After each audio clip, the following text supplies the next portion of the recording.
aja tuh Rocky Gerung, tiap hari begitu terus, nggak ada habis-habisnya di podcast terus, hantam kita terus. Sekitar bulan Juni tahun lalu itu saya bilang sama Jumur, mau atur gue mau ketemu Dasu. Akhirnya saya diatur sama Jumur ketemu Dasu. Dasu itu teman di Jumur waktu kecil, dia sama-sama di komplek Dapindo. Kenapa? Karena saya mau berdialog dengan Prabowo, bukan mau berdialog dengan Dasu saja, tapi dengan Prabowo, karena saya meyakini bahwa Prabowo ini bukan Jokowi.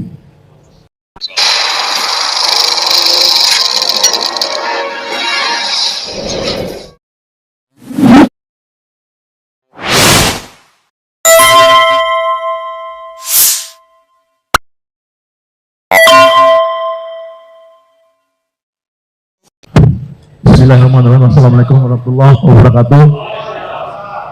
Bapak, ibu-ibu sekalian yang saya hormati, Pak Gatot, Pak Romad Wahab, yang nangkap saya dulu mas, zaman Orde Baru, Pak Purnomo, Jenderal Purnomo, sekarang dekat sama saya, Pak Tiasno, Pak Lanyala, yang berjuang sama saya dan Rocky Gerung, membuat poros perubahan di tempat Mudrik Sang Ibu, Al-Fatihah untuk Mudrik Sang Ibu.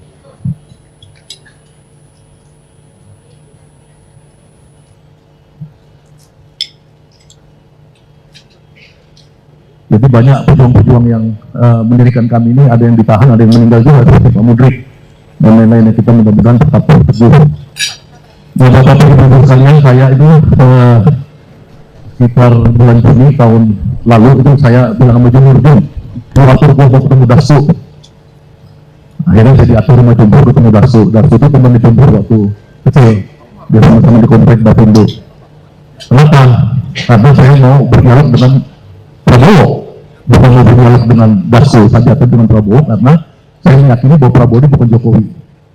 Ini dulu yang sebenarnya yang saya alami sekarang, supaya saya melihat kami ini ke depan itu mungkin bisa ada perspektif yang lain, ya bahwa cita-cita yang sama, lapor tuntutannya sama, tapi strateginya mungkin beda, karena yang kita lihat sekarang ini ya, terutama ketika Prabowo melakukan satu tindakan yang sangat menyakitkan Jokowi ya, ketika dia membuat abolisi dan amnesti terhadap Hasso dan terhadap Tumenggung, itu yang disebut Rocky Gerung sebagai salah satu bagian dari radical break.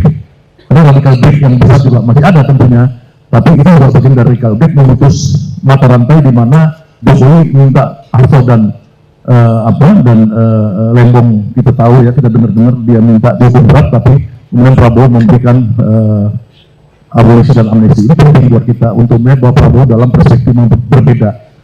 Nah, bisa jadi Prabowo ini bukan Prabowo yang 15 tahun lalu yang kita dukung sepenuh hati, ya, tapi Prabowo yang makin menua. Ini mohon maaf bapak ibu-ibu yang makin menua, karena saya baru nanya sama Dr. Hariman Siregar sekitar 3 minggu lalu, apa sih bang orang tua itu bilang, kalau orang udah di atas 70 tahun kan, otaknya mengecil, kata Hariman. Itu bukan ini, itu kedokteran. 75, dia lebih tua dari Prabowo 1 tahun. Jadi ketika otak mengecil itu alamiah. Mudah. Oh iya. Nah, tapi ketika otak mengecil itu, katanya orang menjadi sedikit penakut. Jadi kalau 15 tahun lalu, bayangan saya, ketika perundingan Indonesia-Amerika, ya Prabowo itu pasti akan melawan Donald Trump. Kita dikasih 19% lawan 0%. Tapi ini mungkin sekarang karena dia makin menua, ya dia juga sedikit agak penakut. Nah, problemnya, tapi apakah orang yang sedikit agak penakut ini tidak perlu kita bela bersama-sama dia untuk menyingkirkan oligarki itu? Karena tanda-tanda dia menyingkirkan oligarki itu ada, misalkan Reja Khalid yang nggak pernah disentuh, jadi kabur ke luar negeri, jadi pesakitan, ya, kemudian kasus yang besar-besar juga dihukum berat.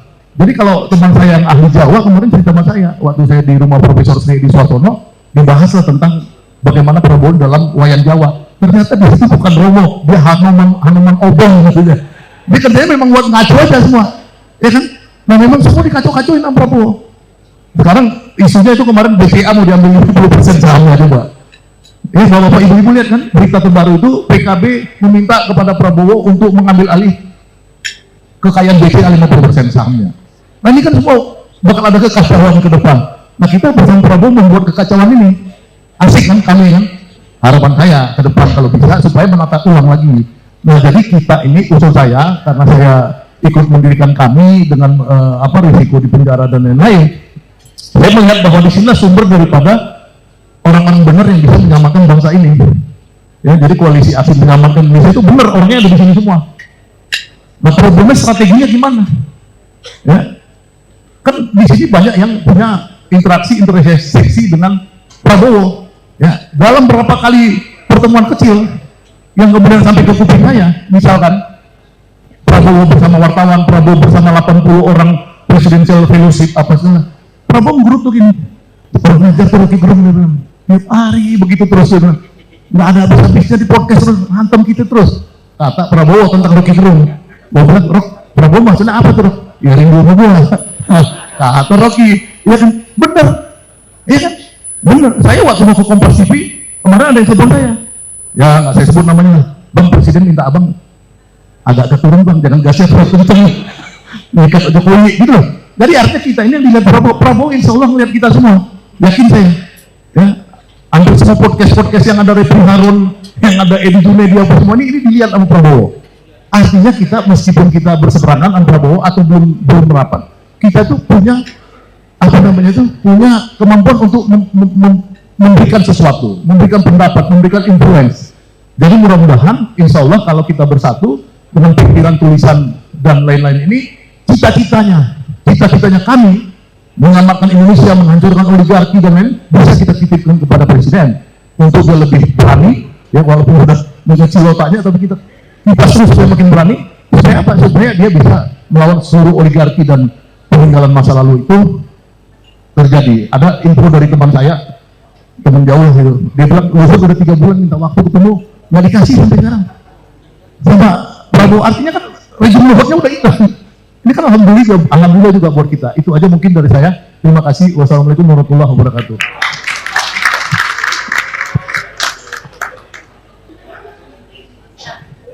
Makin asik. Tinggal cek, kita konfirmasi ya. Oke. Sekarang kita panggil salah satu juga. Ini udah diatur, Rofi nanti ada. Ini komite eksekutif dulu. Ya, Jumhur Hidayat dulu dan para pesakitan yang kita minta maju dulu. Ya, Jumhur Hidayat sekarang. Wah, ayo maju. Yang tapi kawannya Dasko sejak kecil kan. Jadi apa singkatannya kalau kawannya Dasko masih sejak kecil itu? Oh, Kapolda. Oke. Assalamualaikum warahmatullahi wabarakatuh. Saya rasa suasana kebatinan ideologi politik Prabowo Subianto sama dengan Pak Gatot, kita itu sama. Cuman bedanya dia di kekuasaan, kita tidak. Nah, dia dikelilingi oleh orang-orang yang barangkali beda. Dengan Prabowo sendiri beda, dengan kita juga beda. Nah ini seninya di situ. Karena itu saya setuju kalau ide-ide kami itu memang dicangkokkan juga ke kekuasaan. Caranya gimana kita nggak tahu. Bagian daripada upaya kita lah gitu. Tapi intinya suasana kita beda banget antara zaman Presiden Jokowi dengan Presiden sekarang. Dan beberapa potensi itu berubah juga udah kelihatan. Tinggal kita lebih kencangin lagi supaya perubahan. Tapi kita juga harus ingat begini, Pak Setidu, kita tuh tidak melakukan revolusi. Ini buat teman-teman yang kadang-kadang ini ya, pergantian kekuasaan kemarin tuh lalu demokrasi, walaupun banyak cacatnya, tapi bukan revolusi. Nah kadang-kadang ketika itu terjadi, kita pengen perubahan tuh buru-buru gitu. Saya rasa itu jadi nggak nyambung antara fakta yang sedang berjalan dengan ide-ide perubahan yang kita harapin. Kita pengen berubah. Tapi orang menangnya lewat jalur seperti itu, dengan jalur kompromi, dengan orang-orang yang masih terbawa gitu.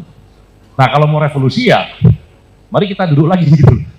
Kita duduk lagi, barangkali jangan-jangan memang perlu itu gitu. Tapi mudah-mudahan ya kita bisa tidak perlu berdarah-darah lah kira-kira. Karena udah mungkin darah-darah saya udah kebanyakan nggak enak juga. Terima kasih. Billahi taufiq wal haq. Wassalamualaikum warahmatullahi wabarakatuh.